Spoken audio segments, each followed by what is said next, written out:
آج داعش جو بہت خطرناک تنظیم ہے، عرب دنیا میں مسلمانوں کا خون بہا رہی ہے.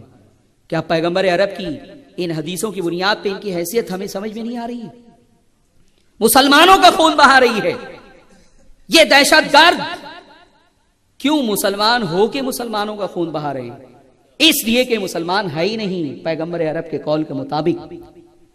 اور میں نے میڈیا سے یہ بھی سوال کیا کہ اگر آپ کو میری باتوں پہ یقین نہ آئے تو آپ مجھے بتائیں کہ گزشتہ سال 16 دسمبر کو پاکستان کے ایک اسکول کے اوپر اٹیک ہوا، دہشت گردانہ اٹیک.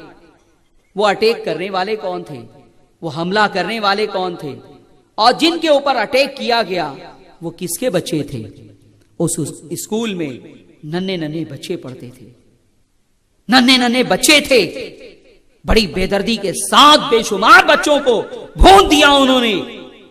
یہی علامت تو خوارج کی رسول اکرم صلی اللہ علیہ وسلم نے بیان کی ہے کہ اعمال بہت اچھے ہوں گے بظاہر، لیکن وہ خون بہائیں گے مسلمانوں کا. اس کے بعد آج انہوں نے ملک شام میں کیا ماحول بنا رکھا ہے. کئی لاکھ مسلمان اب تک شہید ہو چکے ہیں، مارے جا چکے ہیں، کئی لاکھ بے گھر ہو چکے ہیں، بے شمار مزارات کو انہوں نے ڈھایا ہے. وہ صاف طور پہ اعلان کرتے ہیں کہ یہ بزرگوں کے مزارات مندر ہیں، مندر، اور انہیں جو ہے وہ توڑنا ختم کرنا ہماری ذمہ داری ہے. کئی مزارات پر بم برسایا گیا. اور آج بھی ایسے ملاؤں کی تقریر انٹرنیٹ پہ آپ کو مل جائے گی جو یہ کہہ رہے ہیں کھل کے کہ یہ غریب نواز کا مقبرہ، یہ داتا علی حجویری کا مزار، یہ بزرگان دین کی قبریں، یہ مندر ہیں. ہندوؤں کے مندر کو بعد میں جو ہے وہ اڑاؤ، پہلے ان مسلمانوں کے مندروں کو بم سے اڑا دو.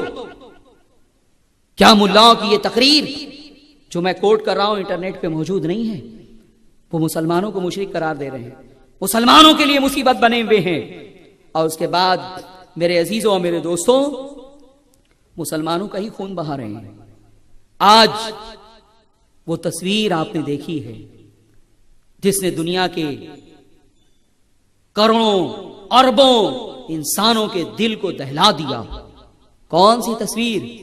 ایک بچے کی تصویر جس کا نام ایلان تھا، کردی تھا. وہ اس کی لاش سمندر میں بہتے ہوئے ایک ساحل پر آئی تھی، اور جب دنیا نے اسے دیکھا تو پوری دنیا دہل گئی تھی. میڈیا نے جو ہے وہ اسے بہت کوریج دیا. پوری دنیا یہ سوچ رہی تھی کہ ظلم کی انتہا یہ ہو چکی ہے. وہ کیا تھا؟ ملک شام میں یہ دہشت گرد تنظیم داعش، اس نے جو ظلم ڈھایا ہے اس کی بنیاد پہ لوگ وہاں سے بھاگ رہے ہیں. یہ جو ایلان نامی بچہ تھا، اس کی ماں، اس کا باپ اور اس کے بھائی بہن، وہ سب ایک کشتی میں بیٹھ کے ملک شام سے نکل کے یورپ کے علاقے میں پناہ لینے کے لیے جا رہے تھے. سمندر میں طوفان آ گیا، ان کی کشتی الٹ گئی. ایلان کی ماں اور اس کے بھائی سب ڈوب گئے، سب مر گئے. صرف اس کا باپ بچا تھا آنسو بہانے کے لیے، میڈیا کو انٹرویو دینے کے لیے.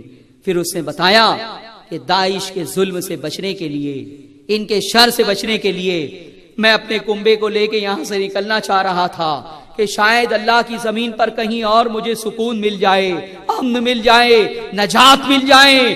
لیکن اس حادثے نے میری پوری دنیا تباہ کر دی. میری بیوی میرے سامنے جو ہے وہ غوطہ کھاتے کھاتے مری ہے. میرے ننھے ننھے بچے میری نگاہوں کے سامنے پانی میں ڈوبتے ہوئے میں نے دیکھا ہے. صرف میں بچا ہوں ماتم کرنے کے لیے، آنسو بہانے کے لیے، اور تمہیں یہ حالات بتانے کے لیے. اب وہی کشتی کے ڈوبے ہوئے افراد تھے. انہیں بہت سارے لوگوں کو وہاں سے نکال لیا گیا، لیکن ایلان اس بچے کی لاش وہاں ساحل پر آئی تھی، اور پھر دنیا نے اسے دیکھا تھا اور دنیا جو ہے وہ غمزدہ ہو گئی تھی. یہ کس کی وجہ سے ہوا؟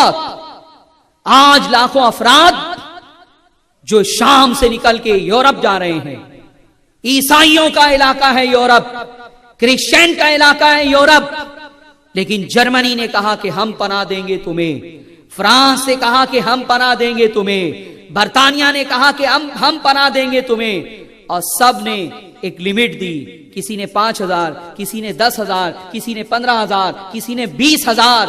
یورپ کے ممالک نے کہا کہ ہم اپنے ملک میں تمہیں پناہ دیں گے، آؤ۔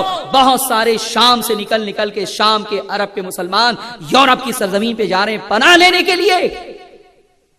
ایک مستشرق نے ان حالات کو دیکھ کے کہا تھا کہ یہ لوگ عرب سے نکل کے یورپ آ رہے ہیں، یورپ عیسائیوں کا ملک ہے، پناہ حاصل کرنے کے لیے، اسائلم حاصل کرنے کے لیے یہ یہاں آ رہے ہیں، جبکہ کعبہ ان کے بہت قریب تھا، جبکہ کعبہ ان کے بہت قریب تھا۔ کتنا بڑا طنز کیا ہے، سمجھ سکے آپ؟ اس عیسائی نے کتنا بڑا طنز کیا ہے کہ کیوں تم شام میں رہتے ہو، سعودیہ نے تمہیں پناہ نہیں دی، کعبہ میں تم کو پناہ نہیں ملی، کویت میں تم کو پناہ نہیں ملی، یو اے ای نے تم کو پناہ نہیں دی، یمن نے تمہیں پناہ نہیں دی۔ وہ پوچھ رہے ہیں کہ عرب دنیا کیا کر رہی ہے؟ یہ شام کے رہنے والے بھی عرب ہیں، اور یہ ساری کنٹری جو ہے وہ عرب کنٹری ہے، 22 کنٹری ہے عربوں کی، 22 کنٹری ہے، کوئی ان کو پناہ نہیں دے رہا ہے۔ مصر نے اپنا دروازہ بند کر دیا، اردن نے اپنا دروازہ بند کر دیا، اور تمام عرب ممالک نے ان سے منہ پھیر لیا، عیسائی ان کو پناہ دے رہے ہیں، اور یہ تانا ہمیں سننا پڑ رہا ہے کہ یہ جو ہے وہ مسلمان ہے، کعبہ بہت قریب تھا، اسے چھوڑ کر یہاں آئے ہیں یہ۔ تو اس لیے میرے عزیزوں اور میرے دوستوں، یہ جو کچھ کر رہے ہیں طالبان، داعش، لشکر طیبہ، القاعدہ، سپاہ صحابہ، پاکستان کی دہشت گرد تنظیمیں، افغانستان کی دہشت گرد تنظیمیں، اور شام کی یہ دہشت گرد تنظیم داعش۔ یہ داعش کیا ہے؟ دال الف عین شین، دولت اسلامیہ، عراق و شام، اس کا وہ ہے شارٹ ہے، یہ دال سے دولت ہے، الف سے اسلامیہ ہے، عین سے عراق ہے، شین سے شام ہے، اس کا مخفف بنایا گیا ہے داعش، کہ یہ مشترکہ جو ہے وہ ان کا پلیٹ فارم ہوگا۔ اگر انہیں جو ہے وہ قدرت حاصل ہو گئی، انہیں اگر تسلط حاصل ہو گیا، یا اگر قابض ہو گئے عرب پر، تو یہ مشرکوں کو بعد میں قتل کریں گے، سب سے پہلے یہ ہمیں قتل کریں گے۔ اس لیے آج کی اس دہشت گرد مخالف کانفرنس میں ہم ان تمام لوگوں کی مذمت کرتے ہیں۔ ہاتھ اٹھائیں آپ۔ داعش مرد آباد، بولیے طالبان مرد آباد، القاعدہ مرد آباد، داعش مرد آباد، سپاہ صحابہ مرد آباد، لشکر طیبہ